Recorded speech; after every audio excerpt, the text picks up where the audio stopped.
Occasionally, while you're editing with Premiere Pro, you're going to find that you need to replace not just a clip on the timeline with a clip that's in your source panel, but actually the media itself in your bin, in the project panel. If you do this, which is no problem, and there's a very straightforward workflow for doing it, then you'll find that the instances of the clip update inside your sequence, not just in terms of the media file that's linked to the clip, but actually the references to the clip itself will change. And I'll show you what I mean. Here I've got a shot of two people here on their bikes. They're about to take off on their race. And I'm going to select the item in the bin, and I'm going to right-click, and I'm going to choose Replace Footage. This option actually appears under the Clip menu as well. It's the same option. Now, I'm going to choose a totally different shot. So let's go for the close-up on mic countdown.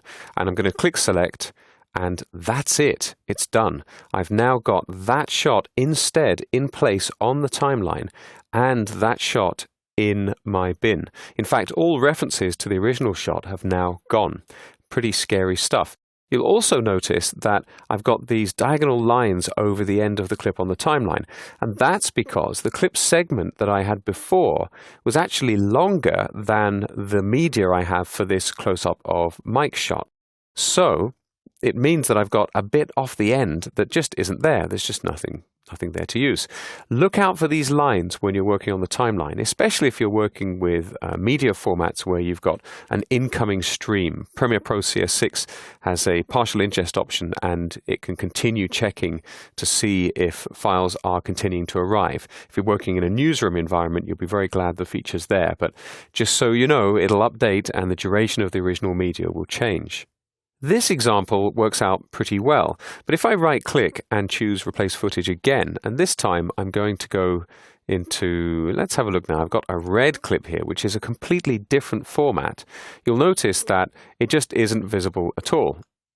I'm going to go down to the Type menu here, and I'm going to change this from one of the many file types that Premiere Pro can import. In fact, I'm changing it from the format of the original media, and I'm going to change it to all files. And this is going to come up with this R3D file. Now, I happen to know that this red file doesn't have any audio. So now I'm going to click Select, and notice this is a different file name, a different file extension. It's a different kind of media completely. And I'm going to click Select, and Premiere Pro is going to warn me, well, hold on a second. This file doesn't contain any audio, and the audio references are going to be deleted from my sequences, and it can't be undone. Do you want to continue? Well, I'm going to live dangerously, and I'm going to click OK. And straight away there, you can see the thumbnail's updated because I don't have audio for that clip. The file name there has changed.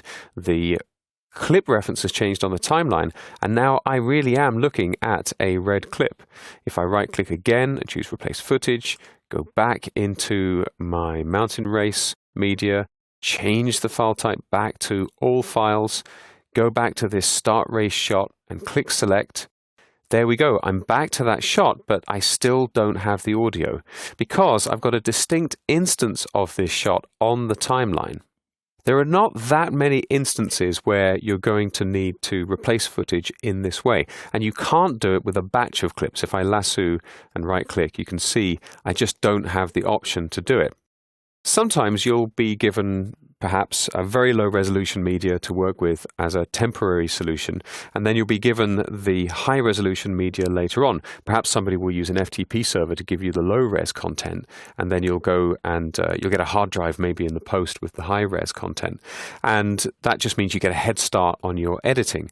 As long as the clip names are the same and the file locations are the same, you can just start up your project and point Premiere Pro at the other media in much the same way that you'll be needing to relink the media when you access the assets that come with these lesson files.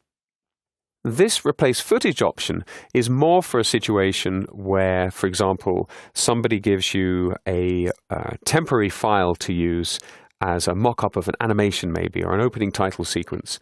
And they say, well, it's going to be 10 seconds long, so I'll give you a file that's 10 seconds long, and you can put that into your sequence. And then when I finish the full resolution, full quality one, you can just right-click and choose Replace Footage.